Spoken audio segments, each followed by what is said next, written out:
called him JB, cool under pressure, calm in crisis, and quick in anything with wheels.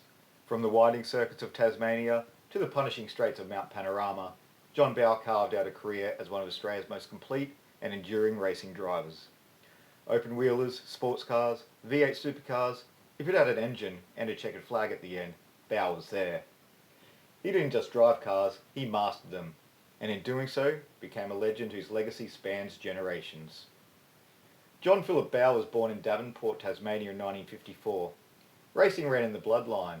His father's Brian Brown was not only a respected mechanic and racer, but also ran a car dealership, the perfect environment for a young boy obsessed with speed. At just 16, John jumped into a Formula Vee and claimed the Tasmanian Championship. A year later, he did the same in a Formula Ford. It was clear even then that the kid from Tassie had something special. Throughout the late 70s and early 80s, Bowe forged his reputation in Australian open-wheel racing. He was quick, frighteningly quick, and consistent. In 1979 he finished runner-up in both the Australian Formula 2 and National Drivers' Championship. By the time 1984 rolled around, Bowe was ready to dominate. He clinched the Australian Drivers' Championship not once, but twice in succession, driving the formidable Rolt RT4. His raw pace, technical feedback and mechanical sympathy made him the complete package, and it all came to a head at the 1984 Australian Grand Prix at Calder Park. That day Bowe lined up on the front row beside the mighty Keke Rosberg, the 1982 Formula One World Champion. For 18 glorious laps, Bowe led the race. It wasn't just a drive, it was a statement. Only a misfiring spark plug denied him a fairy tale result, but the message was loud and clear. John Bowe could run with the best in the world. While his open-wheel career was turning heads, Bowe was also making noises in sports cars. In 1986, he was given the keys to the mighty Viscanda, a thunderous Aussie-built Group A sports prototype, powered by a 5.8-litre Chevy V8. It was a beast, and Bowe tamed it like no one else. He won the Australian Sports Car Championship that year with ease, sweeping poles, fastest laps, and race wins. He even set lap records at tracks like Surfers Paradise that stood for decades. It was arguably one of the most dominant campaigns in Australian motorsport history. But it was in touring car ranks where John Bowe would etch his name into folklore. In 1985 he partnered with Mark Petch Motorsport, driving a Volvo 240 Turbo in the endurance races. It was a brief foray, but it caught the eye of the Volvo dealer team, and Bowe became a full-time touring car driver in 1986. Despite limited experiences in Group A tin tops, he claimed pole position at Wanneroo and ran in the top 10 throughout the season, but bigger things were on the horizon. In 1987, Bowe was recruited by Fred Gibson to join the factory Nissan squad. Though it was a short-lived venture, it delivered one of the most standout performances of the year. Paired with fellow young gun and future rival Glenn Seton, Bowe and Seton took the Nissan Skyline DR30 to a stunning second place at the Bathurst 1000. It was a strategic and composed drive, proving that Bowe could extract the maximum from any package, even against the turbocharged might of the Ford Sierras and the nimble BMW M3s. The result cemented Bowe as one of the most versatile and valuable endurance drivers in the country. In 1988, Bowe joined forces with Dick Johnson Racing, a partnership that would define the next decade. DJR were campaigning the turbocharged Ford Sierra RS500, and Bowe proved the perfect wingman to the fiery Queenslander, Dick Johnson. Their teamwork, speed, and strategic savvy soon paid off. In 1989, Bowe and Johnson took a brilliant victory at Bathurst, Bowe's first 1000 win and DJ's second. It was a race dominated by precision and control, qualities that would become Bowe's hallmark. Throughout the early 90s, Bowe remained a fixture at the front of the grid. When the V8 era began in 1993, he transitioned seamlessly to the 5-litre Ford Falcon V8s. In 1994, lightning struck again. This time it was the all-conquering Shell Falcon EB, and Bowe was in a class of his own. Alongside Dickie, he took another Bathurst 1000. Then, in 1995, he reached the mountaintop.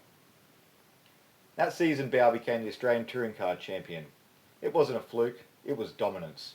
He took wins at Symmons Plains, the Bathurst Sprint Round, Winton and Oran Park. His smooth style, car control and racecraft were unmatched. It was the perfect fusion of speed and maturity. and a fitting reward for one of the sport's most respected figures. But no dynasties last forever. In 1999, Bowe left DJR and joined the new PAE Motorsport squad. It was a tough year.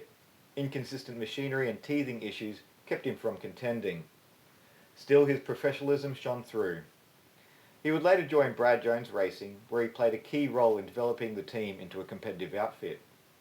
A standout moment came in 2004 when he and Jones secured a podium finish at Bathurst, a reminder that even in his later part of his career, JB had lost his magic.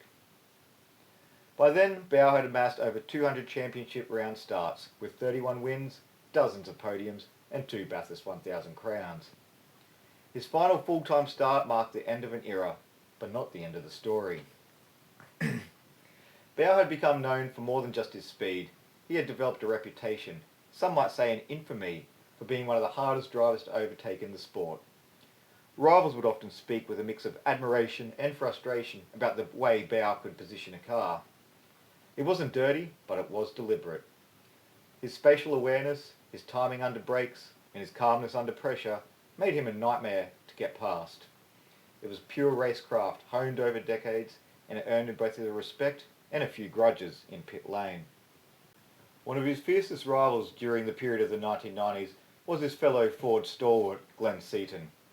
Though they shared manufacturer loyalty and even mutual respect, Bowe and Seton were often locked in tense on-track battles throughout the 90s. Seton, the methodical son of a racing legend, and Bowe, the wily veteran with ice in his veins. Their clashes were clean but intense. 2 men at the top of their game, unwilling to give an inch. It wasn't personal, it was just great racing. They pushed each other to the limit, and fans loved every minute of it. More than once, Seton would find himself caught behind Bowe's Falcon, trying every trick in the book to find a way past, only to be rebuffed, corner after corner, lap after lap. One commentator famously remarked, "Trying to pass Bowe is like trying to run through a brick wall. He's never out of position." And it was true. You could hound him all race, but he rarely cracked.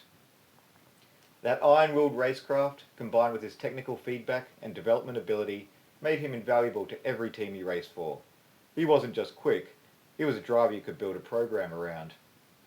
In fact, the second chapter of John Bowe's career was just as successful as the first. From 2008 onwards, he became a fixture in Touring Car Masters, the home of thundering Mustangs, Monaros and Camaros, and again, he proved unstoppable. Between 2010 and 2021, Bowe won 6 TCM titles. Whether he was in the Mustang Sally or his beloved Holden Torana SLR 5000, JB was still the benchmark. Fearless, fast, and fearlessly competitive.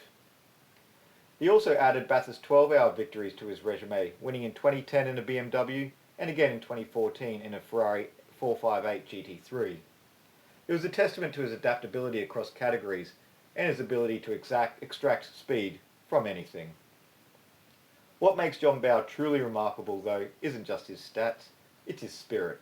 He's humble, generous with his time, and endlessly passionate about the sport. He's mentored countless young drivers, worked behind the scenes on safety and development, and became an ambassador for mental health causes close to his heart. In 2009 he was inducted into the Supercars Hall of Fame.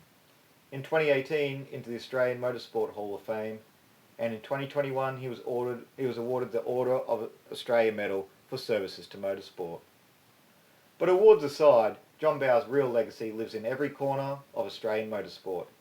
He's the driver's driver, the fan's favourite, the consummate professional, a man who raced across 5 decades and made everyone count. If you enjoyed this video, don't forget to like, subscribe and hit the notification bell so you never miss an episode of the Racing Chronicles. We've got plenty more stories coming your way, so stay tuned for the next chapter in racing history. Thanks for watching. We'll see you next time.